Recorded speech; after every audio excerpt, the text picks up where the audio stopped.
Yesus sungguhlah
Ingat hari Sabat dijadikan Tuhan, dijadikannya rahmat bagi kita sekalian. Di setiap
dan pujian.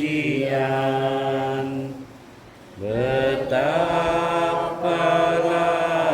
besarnya kasih Tuhan kita. Mari puji namanya, indah bagi kita. Selamat, selamat hari Sabat, harinya Tuhan. Selamat, selamat hari Sabat, harinya Tuhan.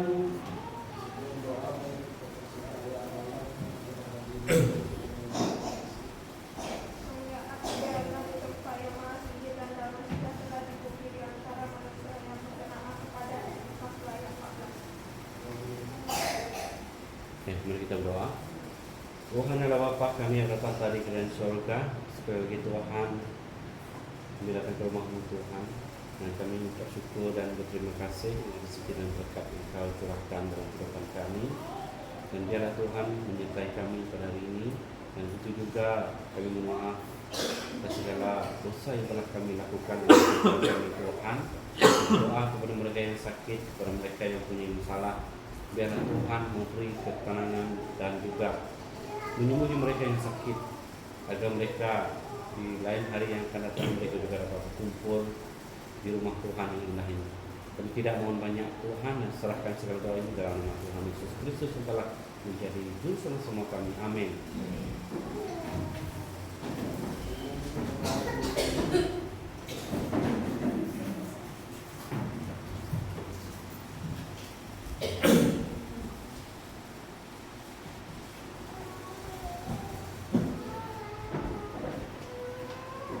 Tidak sebanyak itu terang ini adalah dana. Ustaz yang berusia 10 tahun dalam rumah ini bernapas, seorang wanita yang tidak begitu sekarang akan berumah untuk membeli. Adakah anda suka wanita itu begitu sebabnya anda sudah seorang berdua dan membeli? Dia bertanya kepada ini. Ini adalah tanggung jawab saya sebagai seorang jururawat. Jawabannya, inilah kerja yang saya lakukan. Misal suka bicara ini, dia mampu menjadi seperti ini dan juga bagi orang lain. Dia menabung cita untuk menjadi seorang jururawat karena air di tanah. Dia memasukkan beberapa sekolah kejururawatan selepas masuk lulus dari sekolah. Tetapi Nasrul tidak mempunyai uang untuk daftar. Ibu sudah membuat kakak Nasrul belajar untuk menjadi seorang guru. Maka dia tidak dapat membantu Nasrul menjadi seorang jururawat. Dia tak kembali. Makanya impian Nasrul adalah yang memiliki yang jauh. Pada suatu hari, Nasrul menjadi seorang bapa saudara yang merawat tentang imannya untuk menjadi jururawat. Tak cik begitu. Sudah menjadi seorang jururawat.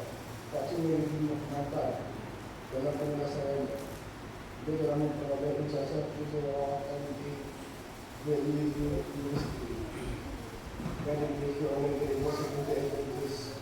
Dan dia berkata, kos pendidikan Advent adalah berkata-kata Musa benar, tapi dia juga dia bapak saudaranya dan seluruh keluarganya mereka mengenal orang lain semasa kecil. Dia telah belajar di sekolah kecil dan berasa sangat tidak susah. Saya sentiasa merasa seperti orang asing kerana saya tidak boleh menunjukkan kepada guru itu dan saya tidak dapat memahami bagaimana mereka berdoa. Tak cuba menjawab bahawa segala yang saya sudah seperti sekolah kecil. Saya merasa bebas untuk berdoa seperti yang saya inginkan di universiti. Dan itu tidak diskriminasi. Dia mengakui bahawa dia merasa tidak dapat menyesuaikan diri pada kaya pertama dan komisi sesuai dengan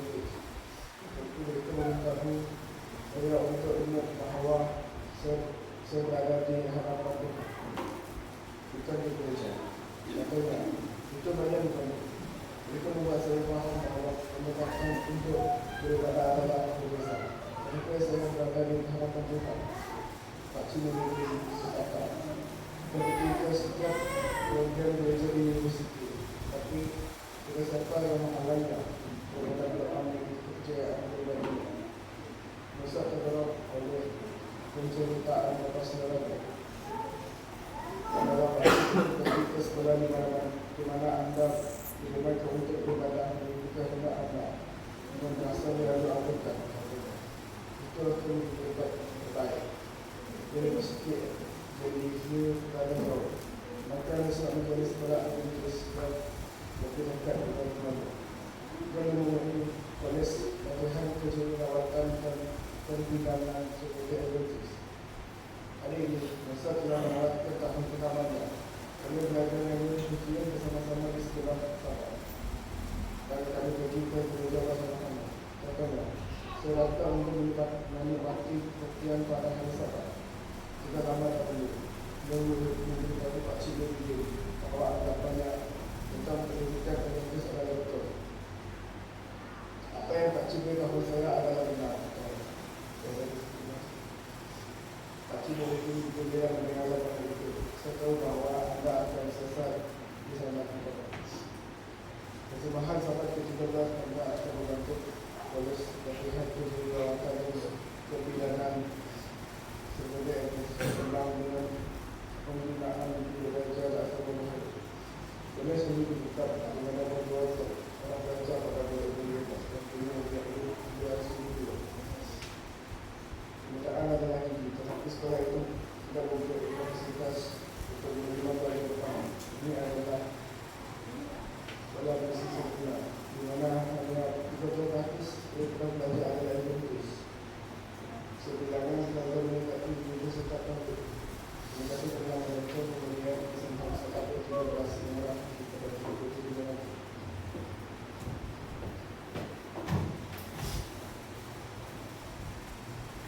pengajaran laporan sampah lepas.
Supaya ada yang jadi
Jadi pelajaran paling akhir kan.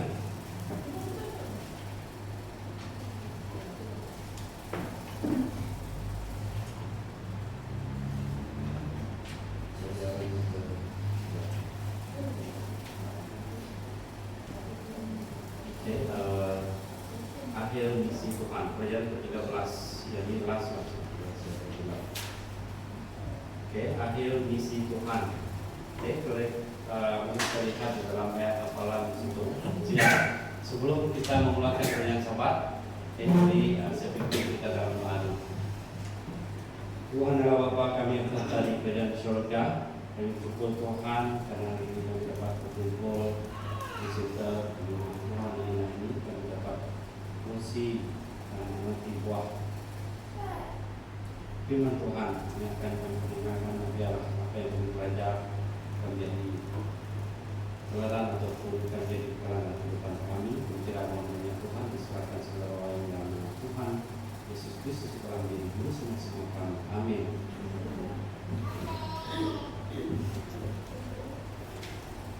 Ayat hafalan kita yaitu dalam 2 Petrus 3 ayat 13 dan 12 yang berbunyi, oleh sebab segala-galanya akan musnah.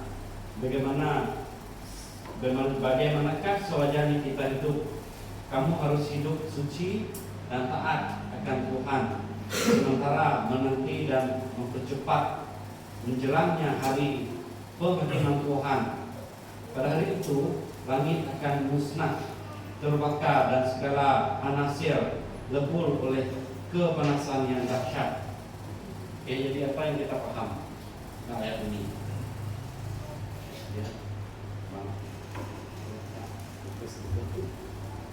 Jadi apa yang kita paham tentang ayat ini?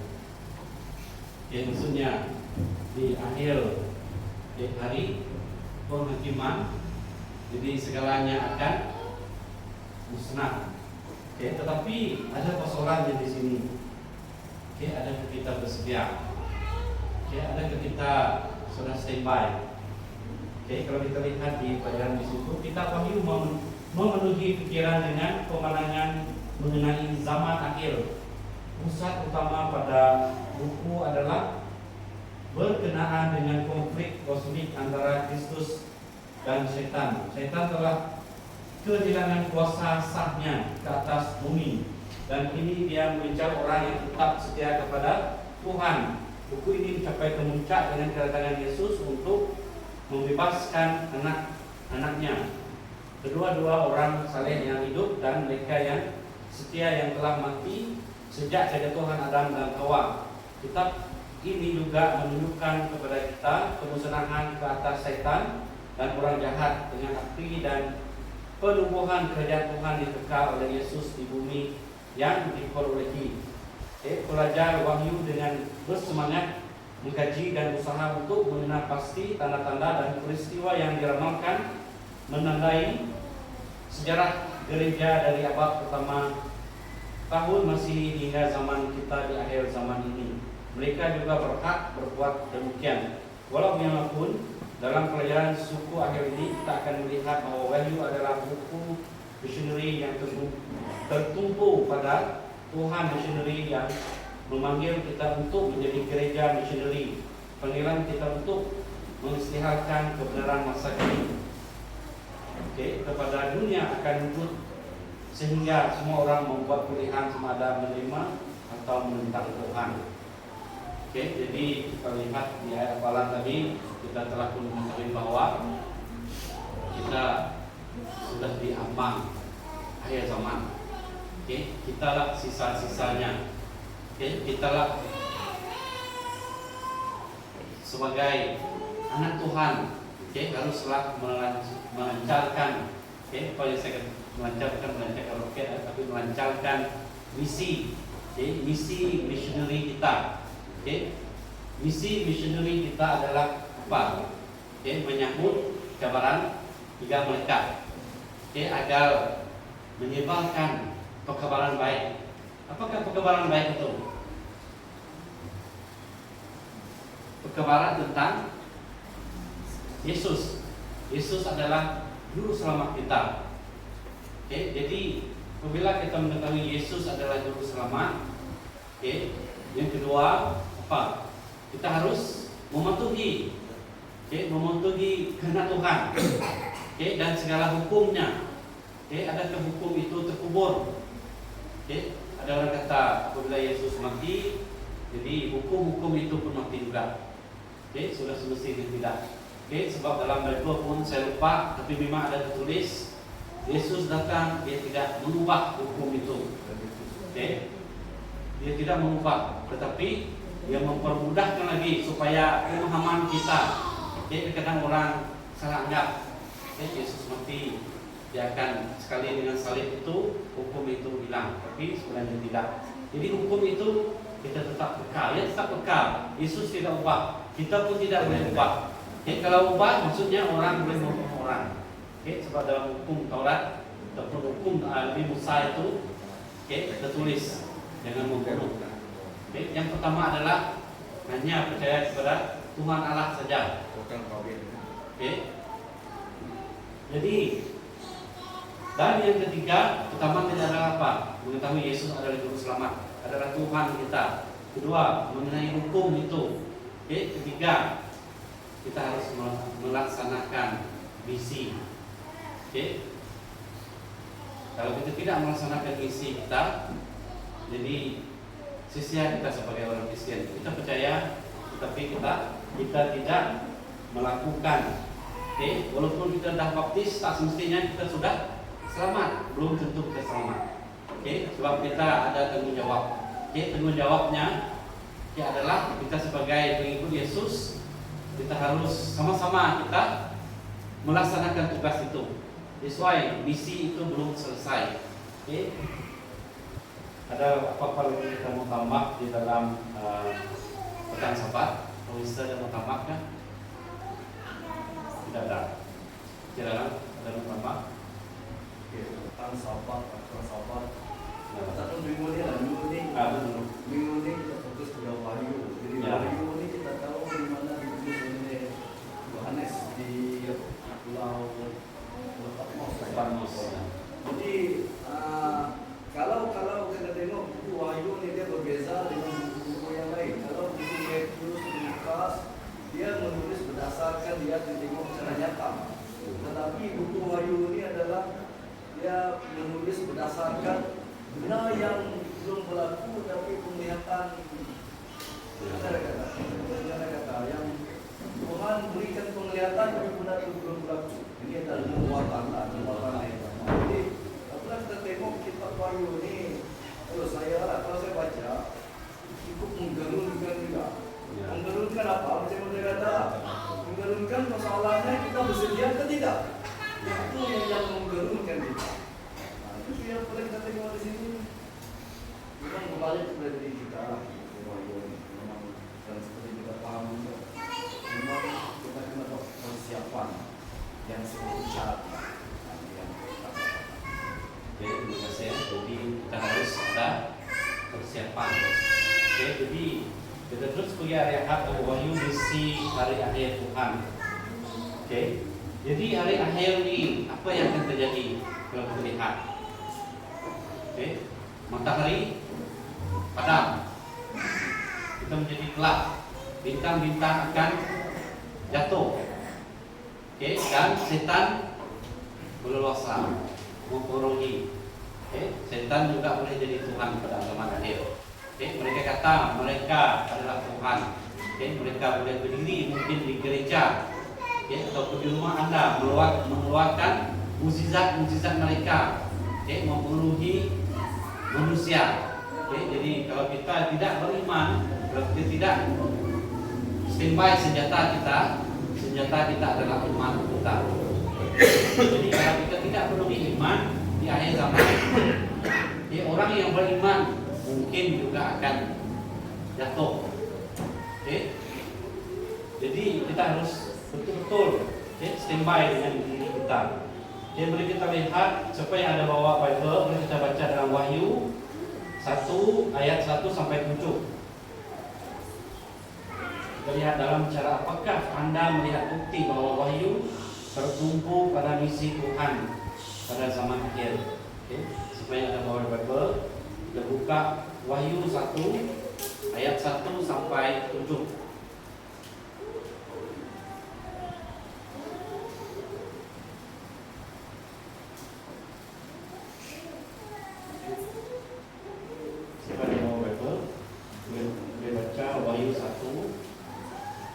Ayat 1 sampai 7.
Jadi kita telah mendengar tadi yaitu mengenai Wahyu tertumpu pada misi Tuhan pada zaman akhir. Jadi dalam cara apakah bukti dalam Wahyu tadi, kita lihat adalah fokus pertama bahwa Yesus adalah sumber.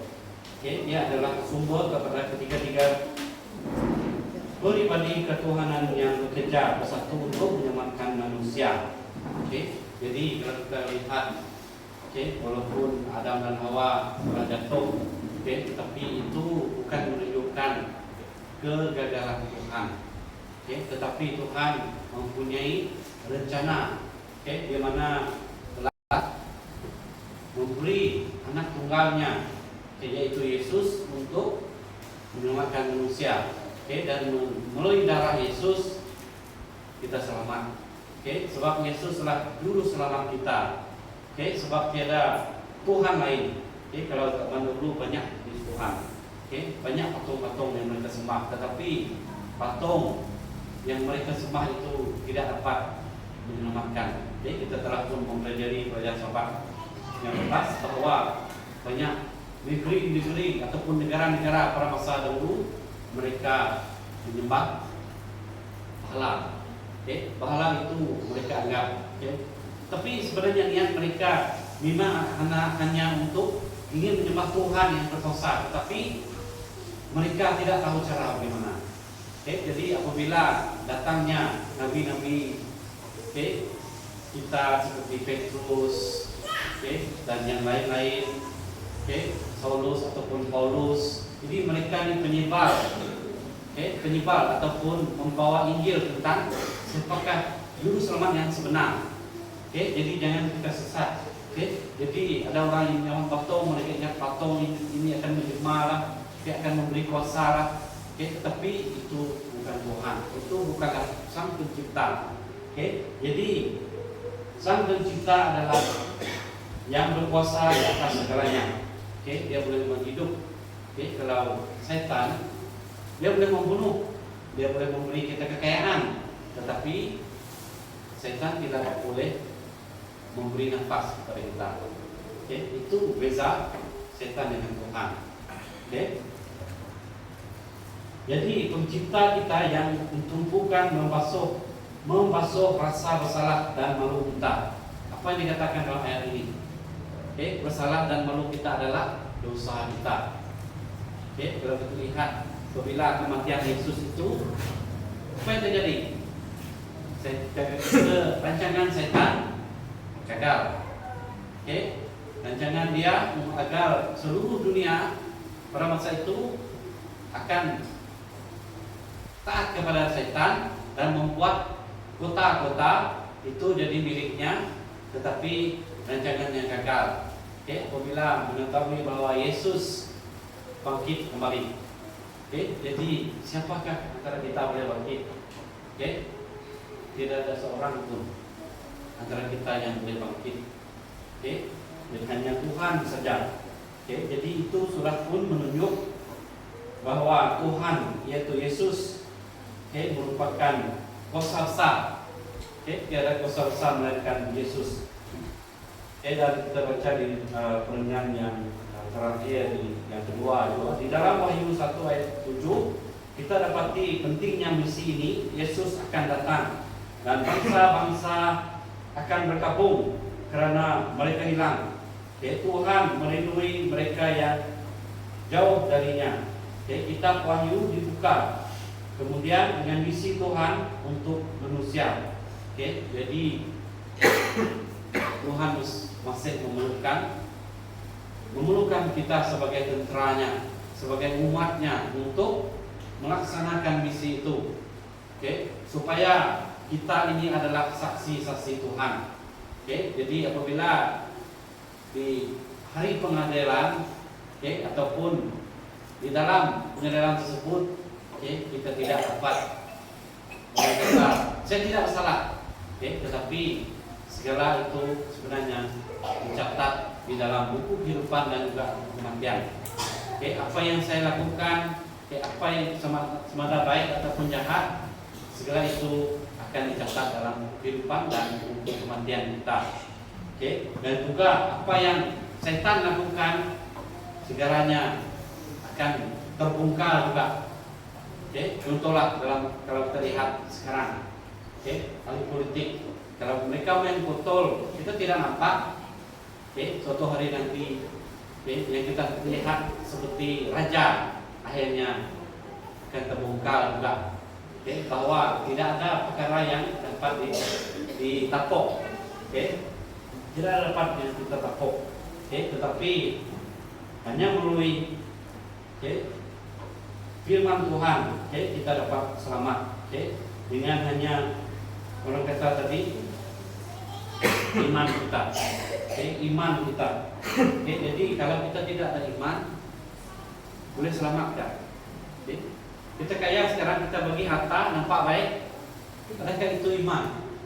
Oh baik si A ini, dia kaya, dia bagi orang duit, oh saya suka dan kalau dia datang ke gereja pasti saya mau. Kalau dia tidak datang saya tidak mau. Sebab orang mau apa? Orang mau duit dia saja. Tetapi iman boleh beli kan? Tidak boleh. Iman seseorang tidak boleh beli. Anak kita pun kita boleh menasihati mereka. Tetapi terpulang kepada mereka menilai. Apabila mereka dewasa, jadi kita pun tidak boleh paksa. Sebab kita diberi kebebasan. Jadi di sini ada persoalan, bukan sahaja kita telah dicipta oleh Tuhan, tetapi kita telah ditebus olehnya dengan kos yang begitu menakjubkan juga. Mengapakah kebenaran ini harus memberi kita begitu banyak harapan? Tidak kira keadaan kita sekarang.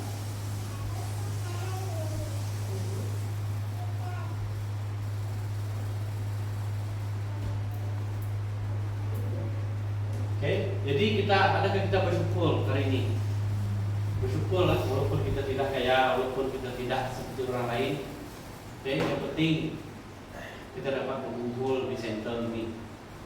Tetapi apa yang penting kekayaan tidak menjamin kita, tetapi yang menjamin kita adalah hubungan kita dengan Tuhan, iman kita itu. Tentang apa yang kita belajar di dalam Bible. Itu yang menjamin kita. Jadi iman itu sebenarnya kepercayaan kita kepada Tuhan adakah perlu dibeli? Tidak perlu.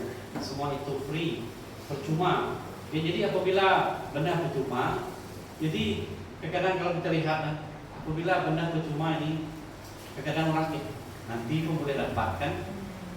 Macam kita ada buah, ada buah rambutan ataupun buah durian, nanti ambil lah. Betul kalau tidak ada orang curi, nanti pun ada.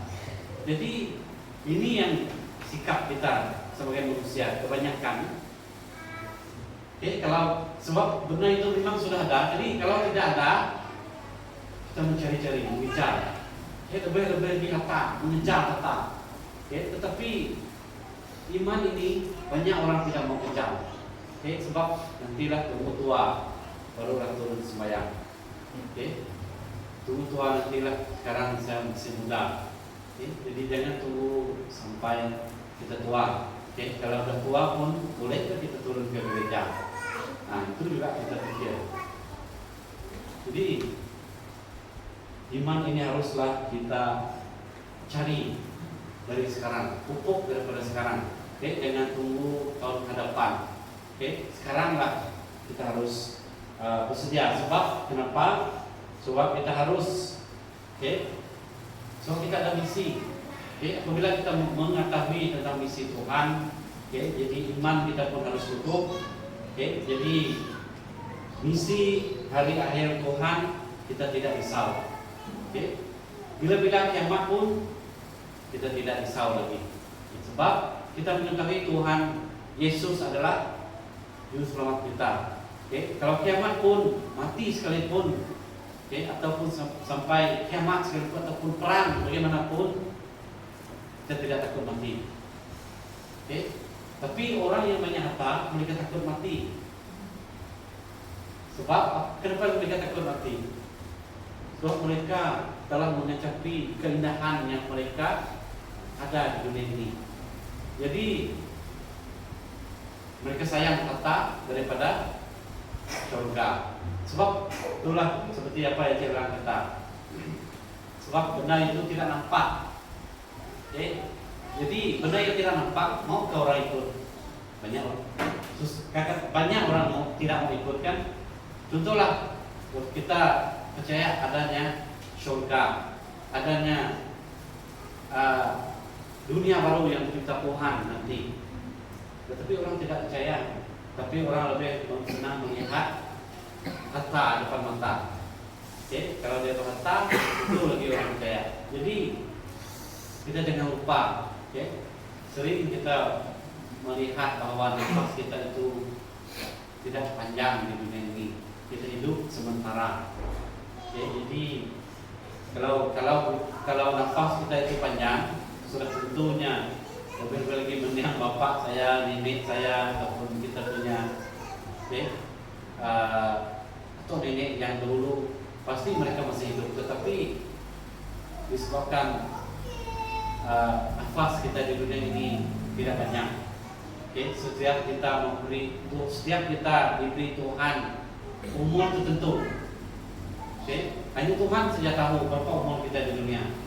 Kadang-kadang tarikh kita itu juga boleh menentukan kematian kita. Kenapa saya kata begitu? Apabila saya melihat ini, apa yang saya lihat tarikh kematian bapak saya, apabila saya tolak tambah, memang betul itu adalah tarikh kematian dia. Maksudnya tadi daripada tarikh dia itu, apabila saya tolak tambah Cuncun itu juga dia mati. Saya lihat sebab tadi tarikh, sebab saya lihat, saya terbalikkan dia punya tarikh dia lahir, saya dapat melihat ada tarikh kematian di situ. Saya baru perasan apabila melihat hari lahir dia. Jadi saya lihat, jadi setiap kita sebenarnya ada tarikh kematian kita sendiri. Kita tidak tahu. Kadang-kadang kalau kita lihat orang itu sakit sampai mati, tetapi belum lagi dia mati. Saya lihat di kampung saya, hampir beberapa orang yang sakit stroke.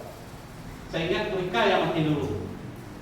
Tapi tidak juga, sampai sekarang ini ada juga mereka yang masih hidup. Sebab maksudnya belum masa lagi. Jadi kita harus pikir masa kita. Jadi kita lagi mau tambah, mungkin ada keluar topik sedikit, tapi ini adalah tambahan misi hari akhir Tuhan. Ada yang mau tambah? Ini kita bicara. Ya. Saya tertarik dengan persoalan di bawah. Ya. Persoalan yang mengatakan, mengapakah kebenaran ini harus memberi kita begitu banyak harapan?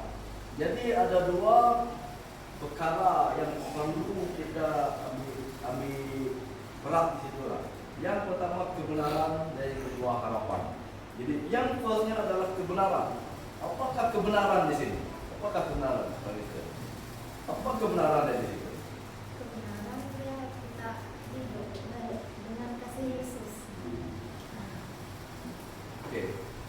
Oke, yang macam tadi, saya cakap pada sebelumnya tadi, kebenarannya adalah di mana Yesus. Nah, Yesus, Allah Bapa dan Roh Kudus ini adalah yang memang sebagai jambatan kita nak sampai ke surga, tadi lah hidup yang kekal. Jadi yang Yesus adalah pengarah kita, Yesus adalah Tuhan kita, dan yang seterusnya adalah hidup kekal abadi di dunia baru. Itu adalah kebenaran dia, kebenaran yang itu jelas. Dan satu kebenaran yang kita kena paham betul-betul di sini adalah Yesus tidak mati di kayu salib sia-sia. Nah, ini yang kita jelaskan.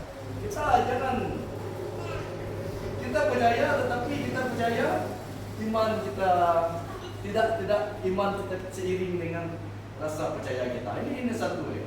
Jadi kalau kita tidak betul-betul memahami konsep kita percaya Yesus dengan iman dan hukum, kemudian Yesus mati di kayu salib dengan sia-sia. Ini itulah kebenaran dia. Dan harapan dia, apakah harapan yang banyak bagi kita? Nah, ini harapan kita adalah kita berharap kita mencapai kebenaran tersebut. Kebenarannya adalah kita betul-betul beriman dengan Yesus, dan memang di akhirnya nanti kita menjadi ahli. Nah, di sini saya tarik juga dengan ahli kerajaan.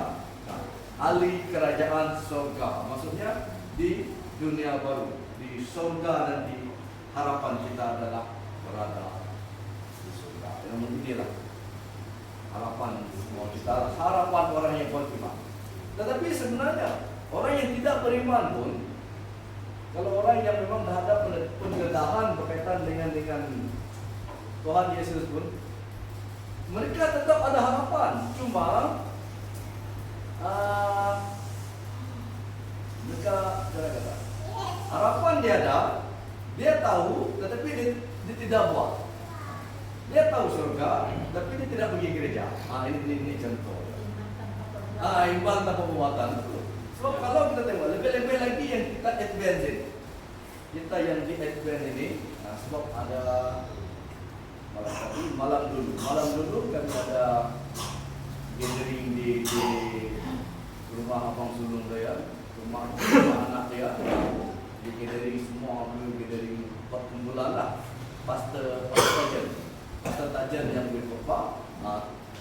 Tajan pun menceritakan secara basicnya advent kita, dan secara basicnya menceritakan di mana ramai orang advent kita ni, dia tahu surga, dia tahu Yesus mati di kayu salib, mengorbankan diri untuk kita, tetapi ramai anggota kita yang tidak, iman dia kurang di situ. Jadi ini satu yang berisikonya lah. Maksudnya dia jarang ada harapan nak pergi ke surga, tetapi iman dia ada perbuatan. Ini yang kita bawa. Terima kasih. Kita kena update status kita hari-hari. Itulah dia kata kesempatan daripada Tuhan itu memang sedia ada, tapi Tuhan ingin kita menawarkan lagi status kita. Status kita untuk apa? Untuk kehidupan kekal, keluarga, negara, surga. Di sini kita boleh update melalui telepon kan hari-hari. Setiap hari kan kalau ada aktiviti kita ada update status kita telepon kan, tapi Tuhan update status kita dekat mana? Buku kehidupan. Apa yang kita buat hari-hari itu Tuhan telah tulis. Oh, usia ini kamu buat ini, macam ini, membantu orang. Kadang-kadang kita manusia kan tenggelam di umurnya, dia tahu. Sebab dulu kita kan macam muda-muda dulu rambut kita cantik, ada uban, dan semua ada uban itu status juga ada tumbuh ada uban. Nah itu yang beza kenapa ketara sekali juga. Karena kalau orang muda itu ada juga uban kan, tapi mereka dalam segi dia mungkin keturunan lah. Lepas itu kita kena apa? Lalu kita macam image dia sendiri. Kita menjadi harus ada imam. Tuhan perlu kita menjadi imam. Bagaimana dia melatih dulu imam-imam yang bertanggung jawab untuk menjalankan pekerjaan dia sebelum kedatangan dia yang kedua kali itu kan. Itu dia melatih kita, so dia naik ke surga sekarang, dia menyuruh Roh Kudus guide kita, jaga kita untuk menjadi imam. Macam anak-anak kita di depan tadi, mereka adalah waris ataupun pelapis dari kita ada tua, ada talarat dan naik kertas kan. Anak-anak kita lah jadi pelapis, itu adalah salah satu iman kita. Sebab iman kita ini bertumbuh sejak budak kecil kan, belajar semua setiap barikat ya. Apa yang kita ada tua dan nanti saya sudah happy tengok anak saya sudah berjaya dekat depan tuh sudah mengatakan iman kita sudah berjaya, kita sudah berjaya melatih mereka.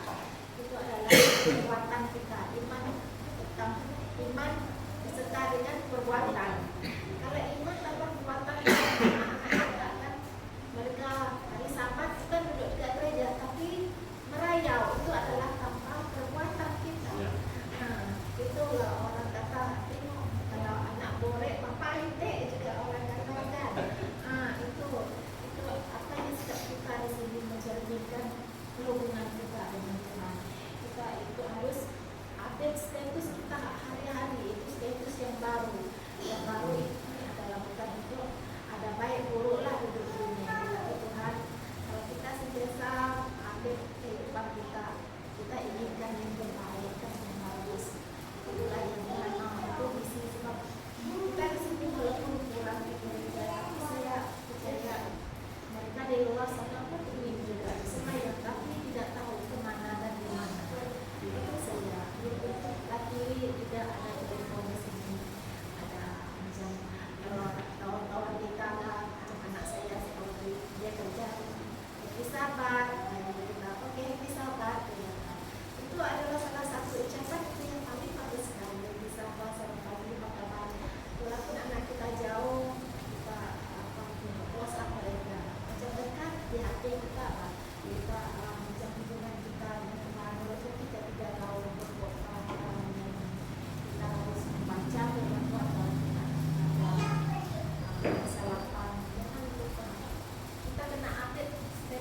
Oke, jadi sebab kitab ini kita tidak boleh hafal. Oke, sebab terlalu banyak. Oke, sebab terlalu banyak. Sesuai ada berapa chapter? 66 kan? 66 chapter. Di 66 ni hampir sama dengan tanda 66. 666. Tapi ini 66 chapter. Jadi sesuai hari-hari kita mesti update dengan apa yang kita belajar dalam Bible. Okay, kita update dengan action. Seperti dia dalam kata action itu kena ada. Okay, dimana kita mungkin seorang jahat, okay, tak semestinya kita sejahat jahat kita akan sampai semua hidup kita. Okay, kalau kita jahat, siapa mau kawan dengan kita? Tidak mau.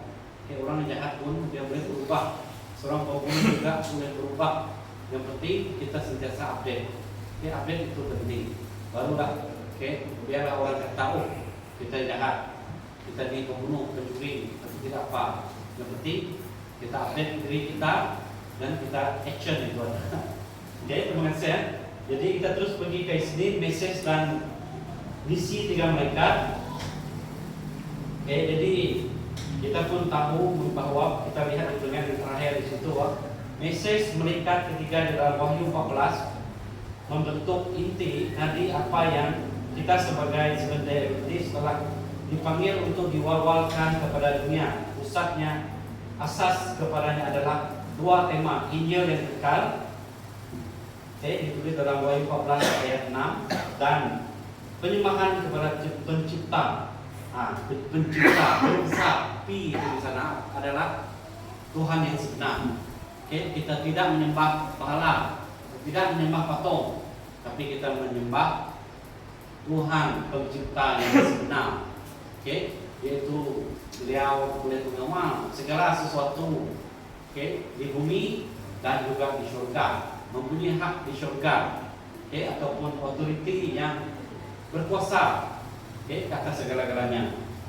Dan kedua-dua tema ini muncul dalam paparan terhadap orang-orang kudus di sini. Yang ditunjuk di sini ialah ketambahan orang saleh yang mengikut perintah Tuhan serta beriman kepada Yesus. Jadi kita jangan putus asa. Kita harus sabar. Walaupun banyak rintangan di dunia, tapi kita harus sabar, tetap kekal, setia. Jangan kita di tengah-tengah jalan kita putus asa. Apabila kita putus asa, seperti apa yang kita lakukan juga begitu dalam kehidupan kita. Contohlah, saya ingin menjadi seorang dokter, contohnya. Kalau kita di setengah jalan, saya tiba waktu praktikal takut dengan mayat, contohlah, kemudian lari, boleh lepas ke jadi dokter. Terdapat jadinya orang yang mau jadi dokter, mereka akan dihantar ke rumah mayat. Contohlah pembedahan, bagi dokter bedah lah. Kalau takut nak bedah orang, bagaimana nak jadi dokter bedah? Jadi contoh apabila kedatangan Tuhan nanti di tengah-tengah jalan cobaan setan, Tuhan dah nak bawa kita pulang.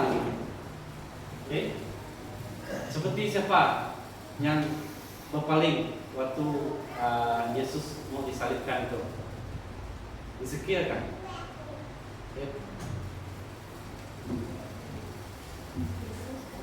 Petrus kan? Yang menyangkalkan. Petrus. Petrus yang menyangkal. Tapi akhirnya Petrus pun tobatlah, dia paham misi itu. Jadi contoh kalau kita di tengah jalan hampir dah mau selamat, kita pikir bagaimana keadaan itu. Sayangnya saya dulu contohlah dari kecil sampai besar saya taat, saya menghormati, saya mengikuti hukum Taurat, mengikuti firman Tuhan, mengikuti program-program gereja, tapi di akhir jalan saya jadi sesat, saya menjadi takut. Jadi itulah iman itu. Iman itu kita harus jangan putus asa di jalan, ataupun di terakhir mau sampai ke destinasi kita putus asa, jangan putus asa. Jadi Yang dituntut di sini ialah ketabahan orang saleh yang mengikuti perintah Tuhan serta beriman kepada Yesus. Ya, kira-kira apa lagi yang kita lakukan?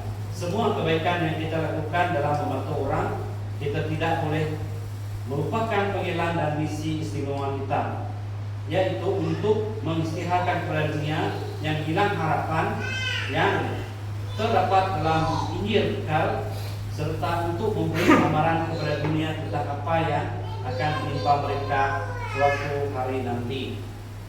Oke, jadi kita harus memberi amaran kepada kawan-kawan kita, kepada sahabat-sahabat kita, bahwa akhir dunia adalah wujud. Pengakhiran dunia ataupun penghakiman itu adalah benar.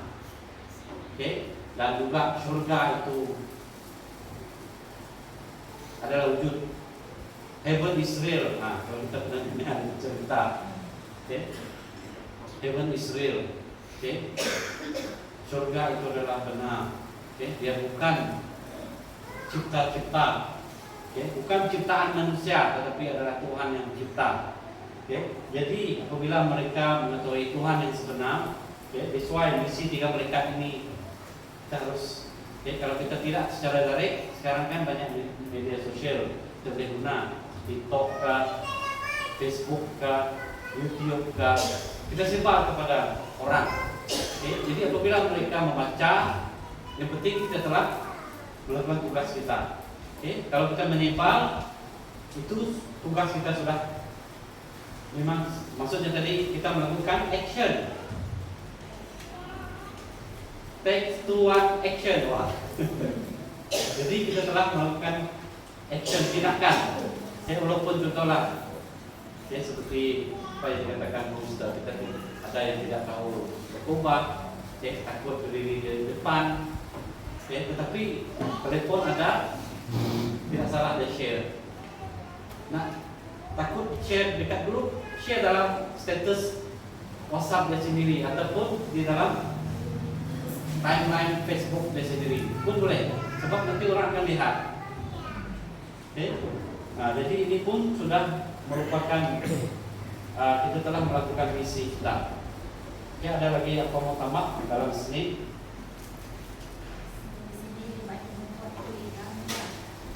Sudah kita mengetahui kebenaran Tuhan, pilihan itu adalah penting sekali. Sebenarnya kita menerima ataupun tidak, ataupun hidup ataupun mati yang kita mau. Itulah dalam Lukas 11 ayat 3, kalau kita tengok di bawah sekali, dia kata orang yang tidak berpihak kepadaku ini berbesar menentangku. Yang siapa yang tidak berpihak kepada Tuhan, dia orang itu menentang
susah, baru kita panggil Tuhan, oh terpeladak sudah, saya salah. Kalau kita bertobat, balik mengaku kesalahan kita, Tuhan itu maha pengasih, jangan lupa. Tuhan itu sentiasa dengan terbuka hati dan memperhatikan kita setiap detik kita di jalan. Itu adalah isinya status. Dia mengetahui status kita hari-hari, apa kita buat. Itulah yang penting sekali di sini. Kata yang mengikut perkara teman serta beriman kepada Yesus. Kita adalah umat Yesus yang paling beruntung sebab kita memegang Bible. Kalau Kristen lain mereka akan doktrinnya sendiri, tapi bukan Bible. Saya tidak membawa orang tua, kenapa Bible online daripada kami? Saya bagi dengan satu orang tua, kamu pakai Bible lain daripada kami. Baik, saya confused. Saya tahu. Pulang memang itu pilihan kamu. Saya bagi ini saja untuk kamu membacanya saja. Itulah. Sebab terserah lain kita berdoa dan menyerahkan semuanya kepada Tuhan untuk belajar. Oke, terima kasih kepada sharing. Oke, jadi pilihan kita. Oke, pilihan kita mana mau selamat, message itu tadi. Oke, mau selamat atau tidak? Kalau kita nak selamat, jadi ikutilah. Oke, ikutilah Yesus, jejak Yesus. Oke, jadi terus pergi ke Selasa, krisis akhir. Oke, jadi saya baca di peringan yang kedua akhir di paling bawah sana.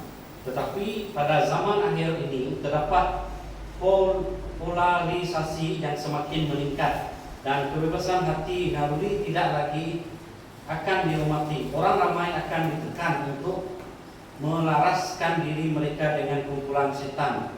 Adalah mendesak agar Injil dimaklumkan dan berita serius tentang strategi setan dinyatakan. Dan itulah sebenarnya maka pada kabar tiga malaikat dan misi kita. Oke, dan ingatlah bahwa Kristus telah mati untuk Anda secara pribadi. Apakah yang mungkin membuat Anda berpikir bahwa ada yang telah Anda lakukan, tidak kira betapa buruknya, yang tidak dapat dibayar dengan secukupnya oleh kematian Yesus di kayu salib?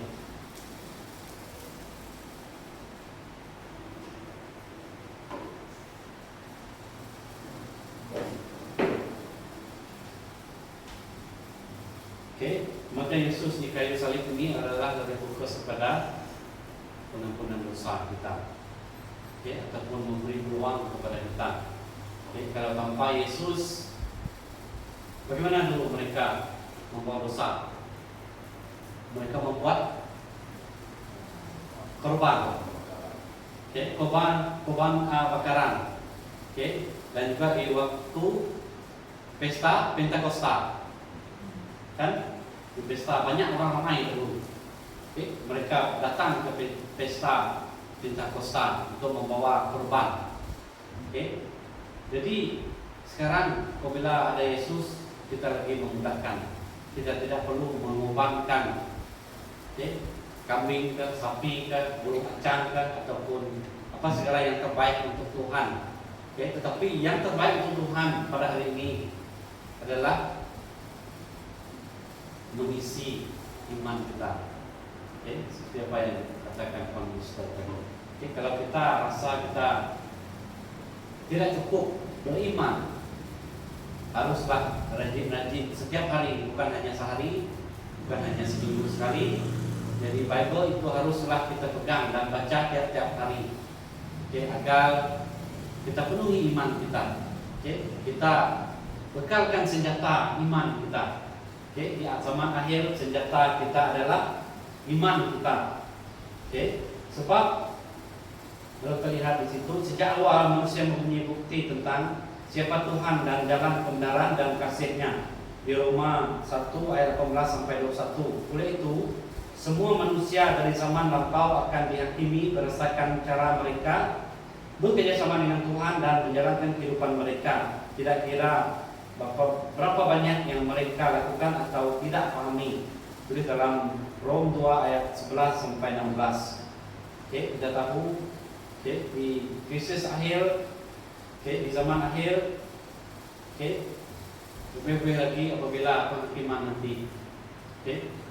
Kira kisah sekarang juga ataupun yang dulu pada zaman dahulu pun mereka tetap dihakimi juga. Kalau mereka banyak melakukan kebaikan ataupun melakukan misi Tuhan untuk penyelamatan, sebab kuartal kita tahu pada yang terakhir ini adalah tentang penyebaran tentang pekabaran berita baik ataupun penyelamatan. Penyebaran tentang Tuhan itu adalah rencana penyelamatan. Tidak lain daripada itu. Hanya untuk menyelamatkan manusia. Bukan hanya kita SDA saja, tetapi semua umat manusia di dunia ini. Jadi dalam krisis akhir kalau kita lihat memanglah banyak rintangan. Di mana apa yang saya katakan, setan bukan menjarela.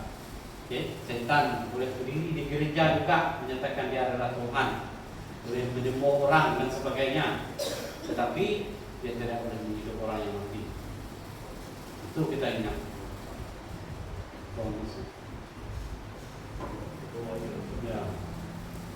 Ya. Ada mau tambah di krisis akhir? Krisis akhir kita tengok ni ayat yang ini saya bantu dari atas. Ya. Yesus dah tahu apa yang berlaku dan ini semua rencana Yesus. Jadi Yesus sebelum kematiannya, Yesus berkata kepada muridnya, oleh itu pergilah, jadikanlah semua bangsa muridku, baptislah mereka dengan nama Bapa, Anak dan Roh Kudus. Jadi Yesus dah nampak dan apa yang akan berlaku. Yang kita kata Yesus nampak dah kuasa kegelapan semakin kuat. Dan Yesus pun dah tahu rencana dia akan mati di kayu salib. Jadi dia amanahkan tugas tersebut, rencana tersebut kepada anak-anak muridnya untuk pergi. Dan untuk peringatan yang kedua, kasih Yesus adalah untuk semua manusia. Jadi itu rencana Tuhan. Dia nak menyelamatkan semua bangsa sekali. Tetapi disebabkan tempoh pelayanan beliau terlalu singkat, itu 3 tahun setengah kan rasanya. 3 tahun setengah, jadi diamanahkan tugas kepada murid-muridnya untuk meneruskan usahanya tanpa ada kumpulan orang yang dikecualikan. Ini dia kesungguhan Yesus atau Tuhan kita untuk menyelamatkan bangsa. Tetapi kita tak salahkan orang yang pun tidak salahkan setan pun susah kita menyalahkan. Tidak. Cabaran di situ adalah kuasa kegelapan terlalu kuat hingga menyebabkan mungkin sebilangan ataupun mungkin sebahagian orang yang mula mempunyai iman tanpa perbuatan. Maksudnya dia menyadar. Tapi Yesus tetap menegaskan kepada muridnya, pergilah baptiskan. Dan kalau kita sebut pasal baptis ni, apa yang saya faham lah, saya tak pasti betul dan saya kata silap. Apa yang saya faham, baptiskan ni dengan nama Bapa ataupun sekali kita baptis dengan air, walaupun kita orang Advent, memang dari asal macam saya lahir saja memang dah keluarga Advent, tetapi sampai satu masa saya dah terslip ataupun saya terkeluar dari Advent, apabila saya masuk balik saya kena dibaptiskan. Ini yang saya fahamkan. Nak belajar. Jadi mana-mana juga insan ataupun orang-orang yang memang dah tersesat atau dah keluar atau dikembali kepada kita, dia harus dibaptiskan. Itu betul kayak itu. Bagaimana?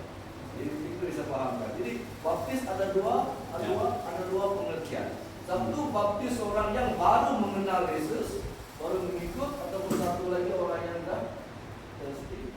Jadi dia kena dibaptiskan. Sebab baptis sebenarnya adalah kelahiran kita semula.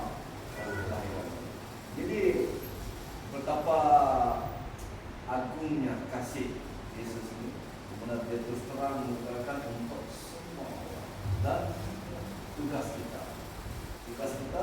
meneruskan usaha para rasul mudah melalui tugas kita untuk menjangkau. Yang saya pernah tentang bisnis akhir tadi. Bisnis akhir tadi kan. Ya. Oke, kalau ada lagi mau tambah tentang Selasa itu kita ada lagi. Teruskan. Oke, masih cerita tentang kelemahan. Oke, kita terus pergi ke Rabu. Kejayaan dalam misi. Oke, kejayaan dalam misi. Oke, jadi kita telah pun dibaptiskan. Adakah kita selamat? Belum lagi. Itu Oke. bukan Nah, tiket, tapi tiket surga. Tetapi itu adalah syaratnya. Nah, sebab Yesus menyatakan kepada anak murid ya, lakukan perkara ini apabila saya tiada. Jadi ini adalah syarat untuk kita mengikuti Yesus ataupun selamat ataupun tiket ke surga. Tetapi belum cukup syarat. Jadi kita harus lihat tentang kejayaan dalam misi. Oke, jadi kejayaan dalam misi ini seperti saya katakan sama juga kalau kita pakar di dalam mana-mana media sosial, mungkin ada di antara kita yang pandai menyebarkan ataupun ataupun jadi pengacara TV contohnya, oke, ataupun tahu menggunakan internet, ataupun ada yang kerja di radio, oke, jadi tidak salah, oke, kita share tentang rencana Tuhan ataupun visi siapakah Tuhan itu, oke, sebab banyak orang yang tidak tahu siapakah Tuhan itu sebenarnya, oke, kalau kita Adventist mungkin tahu, oke, tapi ada orang lain yang di luar sana mereka masih lagi menyembah Tuhan yang lain-lain, oke, mereka percaya ada Tuhan tetapi Tuhan itu bukan Tuhan yang sebenar. Jadi misi kita adalah menyambut cabaran 3 melekat, dengan menggunakan kepakaran kita, dan juga kita telah melihat bahwa tujuan misi Tuhan adalah menyelamatkan orang yang tersesat dan setiap kumpulan orang di bumi dengan menjadikan mereka pengikut setia Yesus yang terlibat dalam misinya. Jadi kalau kita tahu tentang misi Yesus, jadi kita sama-sama melakukan action itu.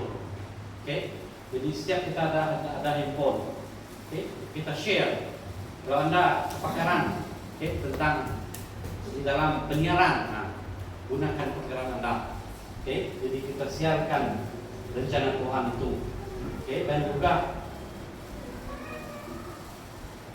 di peringatan yang terakhir di situ.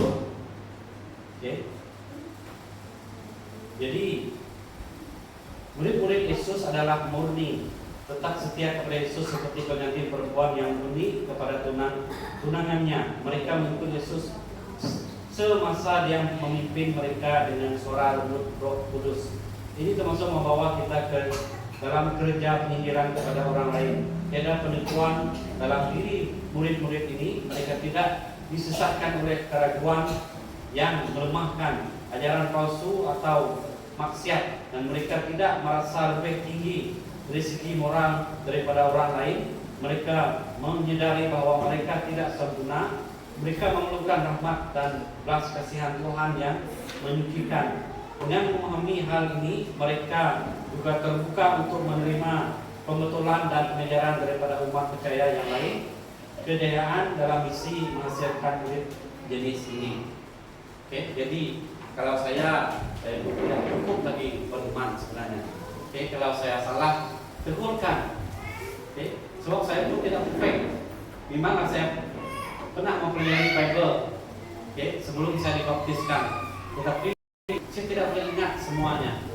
Jadi kalau contohlah Cik Lingkar, Pak Mister, Cik Lalang, kita sama-sama kita share tentang firman Tuhan, barulah kita lebih memahami. Jadi apabila pemahaman kita lebih bertambah, jadi itu telah menunjukkan kita senantiasa bersedia, dan juga kita juga harus apa lagi, merendah diri, dengan ingat kita sudah beriman daripada orang lain di luar, kita sombong, itu Itu tidak boleh. Itu bukan cara kita sebagai anak Tuhan. Oke? Bukan hanya anak Adventist, anak Tuhan. Oke? Tuhan tidak menghendaki kita sebegitu. Oke? Tuhan ingin kita membawa orang lain. Oke? Supaya orang lain tidak sombong, supaya orang lain tidak megah dengan kekayaan mereka, dan agar mereka menggunakan kekayaan mereka yang diberi Tuhan dengan sebaik-baiknya. Dan itu adalah amanah. Kalau Anda kaya, itu adalah amanah. Oke, kalau Anda ada talenta, itu adalah amanah. Oke, kalau Anda bijak, itu adalah amanah. Amanah Anda adalah dengan kebijaksanaan, dengan talenta Anda untuk membawa orang balik ke pangkal jalan. Oke, balik kepada Tuhan yang sebenar. Oke, itulah misi kita. Oke, jadi apabila kita dapat membawa orang lain, jadi itu merupakan action kita, tindakan kita ke atas misi. Oke, walaupun kita tidak boleh membawa seluruh dunia, tapi yang paling penting keluarga kita dulu. Oke, anak-anak kita dulu. Oke, kalau orang lain memang kita susah kan, tetapi anak-anak itu yang penting dulu, yang terdekat dengan kita. Oke, ada mau tambah dalam Rabu dalam kejayaan dalam misi. Oke, tertarik dengan soalan bawah juga. Okay. Apakah yang dimaksudkan dengan menjadi perawan yang suci kepada Kristus dalam 2 Korintus 11:2? Bagaimanakah kita sebagai orang berdosa boleh menjadi seperti ini di hadapan Tuhan dan mengarahkan orang lain untuk menjadi orang suci kepada Kristus? Okay. Yang contoh di atas tadi yang kita baca itu Yesus seperti pengantin perempuan yang Yahudi atau suci kepada tunangannya, maksudnya sempurna. Perawan yang suci kepada Kristus adalah kita umat yang sempurna, umat yang mempunyai iman, umat yang mempunyai kepercayaan yang kukuh kepada Kristus. Itu maksud perawan suci. Jadi kita di sini, kita dalam pada kita nak berjumpa dengan Yesus ataupun menunggu kedatangan the second coming, kepada kita kena memperlengkapkan diri kita. Itu yang pertama. Dan satu lagi, sebagai orang dosa membolehkan seperti ini dan mengarahkan orang lain. Ini satu persoalan ya, yang saya sendiri tak mampu nak buat ni. Mengarahkan orang lain untuk menjadi perawan suci kepada Kristus. Jadi maksudnya kita menjangkau individu lain. Cara kita menjangkau macam-macam lah, melalui media sosial dengan berkongsi firman Tuhan. Inilah satu tugas yang cukup berat bagi saya lah, mungkin bagi orang lain mudah. Tetapi memang tugas kita adalah mengarahkan atau menjangkau orang lain supaya sama-sama menjadi kawan suci, ataupun kita dan orang lain dan semua orang bersedia dengan selengkap-lengkapnya untuk menanti kedatangan Yesus sekali. Ini cabaran kita. Oke, terima kasih Jalan. Oke, jadi itu adalah cabaran. Oke, cabaran kita adalah mengekalkan apa? Dalam diri kita. Mengekalkan diri kita tetap bersatu dengan Tuhan. Oke, kalau kita tidak bersatu dengan Tuhan, bagaimana? Adakah misi itu akan tidak tercapai? Tidak tercapai, tidak akan tercapai kan? Diri sendiri pun tidak ada iman yang penuh, tidak ada isi dengan berita, berita yang cerah. Kalau berita itu padam, jadi ataupun malam, jadi bagaimana? Sosok kuku lah kita kan. Jadi kalau kita som-som kuku, kata ini kata itu, tapi sendiri som-som kuku. Jadi kita sendiri harus senantiasa memenuhi berita kita agar dipenuhi dengan minyak tanah itu. Kalau minyak tanah itu kering, jadi kita harus tambah. Tambah dengan berhenti menambah, itu juga iman kita tambah. Baca saja dalam Alkitab. tentang firman Tuhan. Sebab selagi kita tidak membaca, kita tidak akan paham. Sebab kita tahu dia punya apa nama tadi, bukan verses, pelajaran di dalam kitab itu 66 bab. Jadi tidak boleh kita baca hanya sehari, 2 hari, 3 hari, seminggu, setahun. Tidak boleh juga. Maksudnya hari-hari kita harus. Kalau belajar di sekolah mungkin kita boleh ingat. Itu pun kadang-kadang banyak yang kita tidak ingat. Apatah lagi Bible yang walaupun dibuat orang menjadi kecil, itu tak sepenting yang dibuat dari orang membuat kecil, kita boleh ingat semuanya. Kalau dibuat jadi kecil lagi, seperti kita melihat. Sebab ada saya punya cousin, suatu di rumah dia beli kitab yang kecil dan buka dia dapat lihat kena pakai kata. Jadi Bible itu haruslah kita lihat hari-hari. Jadi kita terus, kalau tidak ada tambahan, kita terus pergi ke Kamis Rosa, misi selesai. Jadi bagaimana misi itu selesai?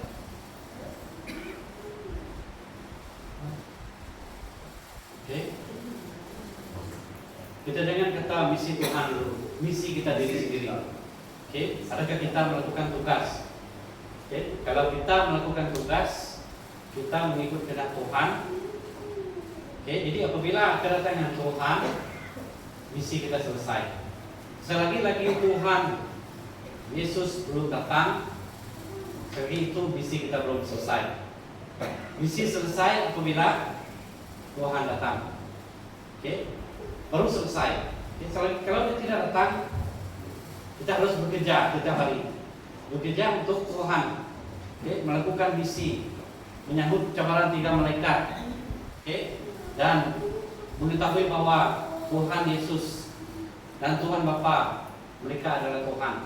Tiada Tuhan lain. Dan jangan kita menyembah berhala, menghormati hari Sabat, dan hukum 10 itu tetap kekal. Kita tidak boleh ubah.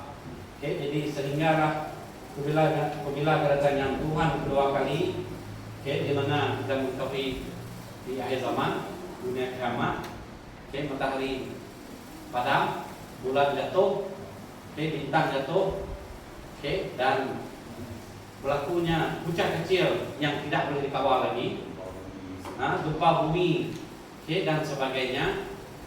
Jadi itulah kiamat. Kalau kita lihat peperangan antara Israel dan Palestina sekarang, itu belum lagi kiamat. Itu hanya berlaku di suatu tempat saja, tetapi belum berlaku di seluruh dunia. Kalau seluruh dunia telah pun tidak dapat dikawal lagi, matahari itu kita tidak dapat lihat. Kalau selalu kita lihat pukul pagi dan pukul 7 kan 6:30 pagi. Dari situ matahari sudah mau terang. Kalau kita tunggu matahari tidak lagi timbul, kekacauan berlaku, siaran TV, televisyen, internet semua tidak dapat diakses lagi, sudah kiamat lah itu. Kalau kita lihat perangan di Israel, apa yang berlaku? Semua makanan, telekomunikasi mereka pun terputus juga. Seperti itulah itu sebagian kecil dah. Jadi yang sebenarnya nanti memang dahsyat. Dan sehinggalah apabila sampai di satu tahap tidak dapat dikawal, kita akan melihat suatu cahaya yang akan muncul di dalam kegelapan kita di akhir zaman, di mana Yesus dan juga para malaikat, di mana malaikat akan sangkalala akan berbunyi, itu trompet, sangkakala, jadi ataupun trompet itu. Jadi di setiap sudut tempat akan berbunyi. Jadi apabila disetiupkan dengan itu, maksudnya Yesus sudah mau datang, dan kita akan di dalam awan yang bercahaya. Bukan hanya di Sermatong melihat darah dia punya cross songsang. tetapi seluruh dunia akan mengetahui kedatangan Yesus itu. Sebab Yesus itu berkuasa. Jadi itulah barulah misi kita selesai. Jadi ada apa-apa lagi tambahan? Tapi kita tidak ada sisi kedua dalam bisnis. Memang menariknya adalah endingnya. Ending Kalau dalam film, dalam drama, memang kalau dulu masa sekolah, cerpen kah, novel kah, sebelum tu saya kan baca belakang dulu. So belakang ada sinopsis. Kalau tengok endingnya bagus, okey lah. Kalau endingnya orang kata sad ending, tak nak lah. Okey. Ini adalah endingnya misi selesai. Misi selesai adalah betapa indahnya Firdaus bumi baru. Itu nanti kematian, dosa akan lenyap, syaitan dan kejahatan dimusnahkan dimusnahkan selama-lamanya. Jadi, dulu masa saya merantau dulu, saya pernah bertanya kepada seorang elder senior, elder dari JB senior, elder Roy namanya. Saya kata, dari dulu orang mengatakan Yesus akan datang. Kenapa masih belum? Ini saya kata. Jadi dia kata, memang Yesus tidak sabar nak datang. Kenapa dia datang adalah kerana masih ramai lagi yang belum terjangkau. Masih ramai yang belum terjangkau. Dan di sini dinyatakan ada dua kumpulan. Ada dua kumpulan, di mana satu kumpulan orang yang dicapai ialah yang sudah mengetahui firman Tuhan. Dan satu lagi kumpulan orang yang tidak dijangkau. Maksudnya orang yang belum itu lagi. Jadi, tapi yang bahayanya di sini balik kepada yang saya kata pasal tajian tadi adalah yang bahayanya adalah orang yang dah mengenal.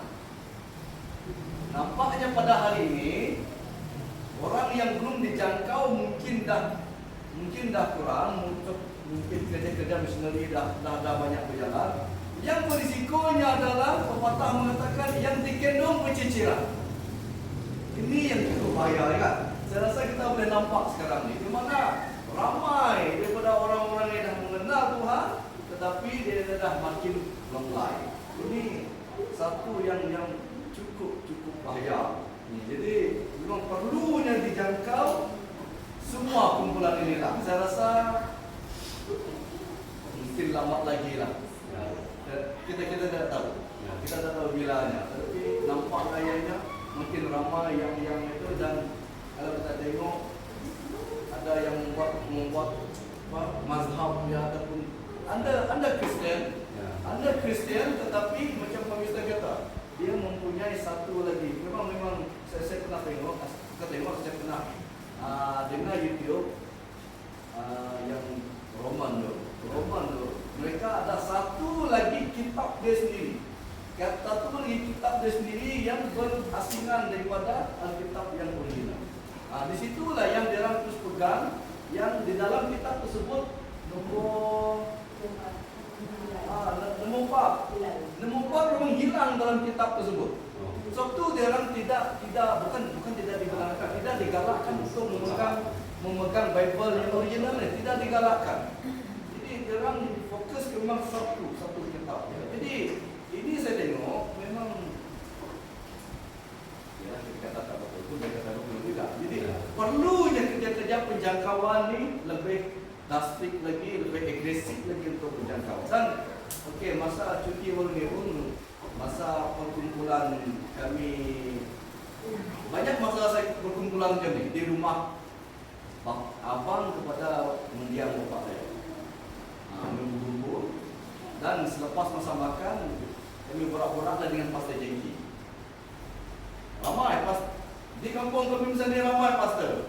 Termasuklah presiden kita, Pastor Smili pun, beliau berkhotbah pada malam 24. Pastor Smili yang berkhotbah. Dia menerangkan Christmas daripada Ellen G. White, Pastor Smili yang berkhotbah. Dan masa yang Pastor Jengki punya borak-borak, ada dua persoalan yang kami timbulkan. Yang pertama, ada orang menemukan isu. andai kata seorang itu dah kematian istri, dan kemudian lepas dia mati, dia kawin satu lagi, adakah di surga nanti dia ada 2 istri? Nah, macam mana? Bereningkan, betul. Bereningkan macam mana? Adakah di surga nanti dia 2 istri? Dua-dua layak pergi surga, macam mana? Mungkin di surga kita disucikan, kita tidak mengenal jiwa istri kita. Yes, itu jawapan. Jawapan Pastor Jengki mengatakan, tak kisahlah berapa istri, berapa anak, berapa banyak harta, di surga kita hanya anak empat. Tidak ada istilah istri, tidak kenal. Jadi sebab tu, bila kita mati, amalan kita dah habis. Amal ibadat kita dah habis. Kalau kita tidak layak pergi surga, mati di kita, kemudian kita tidak akan jadi warga surga. Nah, biarpun kita ada warga yang kuat, warga yang taat, dia tidak boleh menolong kita, sebab dia masing-masing. Betul. Jawapan diberikan adalah betul. Di surga tidak ada istilah macam itu. Nah, dan satu lagi persoalan, ini saya tanya Pastor Jengki, bagaimana kalau di surga ada orang yang mati muda, ada orang yang mati tua, ada orang yang baru lahir dan mati. Bagaimanakah dan di surga nanti bagaimana umur ataupun rupa kita di surga? Adakah macam yang dato saya ataupun yang nenek saya lah, yang nenek saya dah hampir 100 tahun. Adakah di sana nanti dia berusia 100 tahun? Jawapan Pastor Jengki adalah tidak ada tua, tidak ada muda, tetapi di peringkat umur berapa itu dia tak pasti. Mungkin umur 20-an kan, ataupun 30-an kan, ataupun 40-an.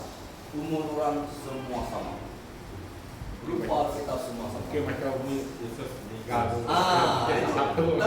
Tapi dia tidak nyatakan spesifik umur. Kalau tanya saya lebih suka umur dan 20-an lah. Saya suka. Saudara boy. Baru kena tiga. Jangan dia tak label umur 50 kan? Tetapi semestinya apa yang dinyatakan apa yang kita baca selama ini, segala sesuatu yang dibawa ke surga adalah segala-galanya baik. Baik, memang baik. Kalau kita cacat di sini, itu semua tiada. tiada lagi. Kalau kita buka udah hari di sini, di surga, semua cantik-cantik, semua handsome. Ya, Oke. Jadi itu dua persoalan yang Ya. berbincang dengan kita. Itu yang bagus kita bergaul dengan pastor juga kita Ya. berbincang. Oke, jadi inilah langit yang baru, bumi yang baru. Jadi inilah harapan kita untuk kita menjadi warga kerajaan surga pada kita. amin. Oke, jadi kita tidak ada sisi kedua ataupun siapa yang nak bawa ini. Ada kan? Mau kan? Bisa bagi keluar. Mau kan? Boleh? Ya, oke. Jadi kita tamat di sini. Jadi sebelum tapi kita ada satu lagu lagi. Saya cukup sebab minta. Mari kita berdoa. Tuhan adalah Bapa kami yang berada di dalam surga. Kami bersyukur dan terima kasih Tuhan tentang kerajaan surga sahabat.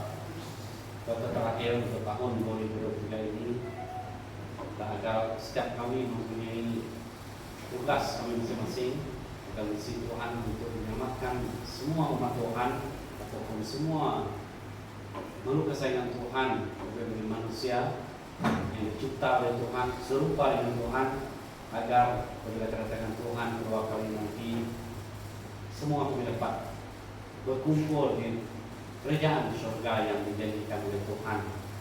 Kami terima kasih Tuhan sudah lebih mengetahui tentang firman Tuhan, dan juga agar kami juga terus bersaksi dan melaksanakan tugas sebagai anak Tuhan. Dan kami tidak membanyak Tuhan agar apa yang kami pelajari tadi akan berbuah dan bertumbuh di dalam firman kami, biar kami menjadi seorang anak yang taat dan setia Dan biarlah kami tidak som-som kuku, dan apabila di pengakhir dunia nanti ataupun apabila kedatangan Yesus dan lebih lagi di dalam pembicaraan Tuhan, nanti kami mendapat kedudukan seperti yang Tuhan janjikan. Dan kami serahkan segala doa ini dalam nama Tuhan Yesus Kristus yang telah menjadi juru selamat semua kami. Amin.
Tuhan adalah Bapa kami yang bertahta di kerajaan surga. Sekali lagi Tuhan, kami terima kasih dan bersyukur dengan adanya Tuhan beserta kami pada sabat ini. Tuhan, bila kami balik nanti Tuhan, biarlah kami selamat sampai di destinasi kami masing-masing. Dan bagi Tuhan, kami berterima kasih dengan berkat dan bernafas yang Kau berikan dalam tahun 2023 ini Tuhan.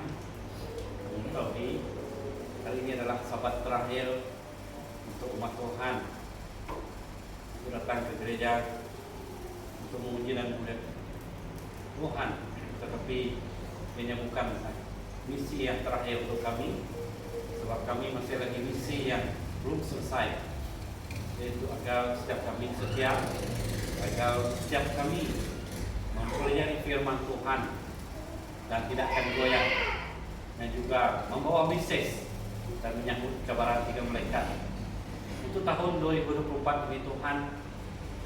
Sekali lagi Tuhan, kami meminta berkat kepada Tuhan agar tahun 2024 yang akan datang ini, agar lebih lagi gereja Landeh ataupun SDA Landeh ini Tuhan diberkati oleh Tuhan dari segala hal, lebih lagi dalam penyatuan gereja dan juga pelemahan umat Tuhan di Center SDA Landeh ini.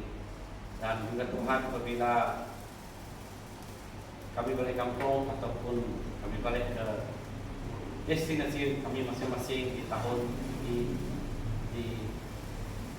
baru ini Tuhan, biarlah kami diberkati oleh Tuhan agar segala sesuatu yang jahat ataupun biarlah kuasa jahat, kuasa setan tidak menghantui ataupun tidak menghantui kami, sebab kami percaya dengan adanya bekalan firman Tuhan kami akan tetap kukuh. Dan kami tidak mohon banyak Tuhan apabila kami bersurai nanti, biarlah Tuhan berserta kami di mana saja kami pergi, dan serahkan segala doa ini dalam nama Tuhan Yesus Kristus yang telah menjadi juru selamat semua kami. Amin. Semua sahabat.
Tahu tinggal sebenarnya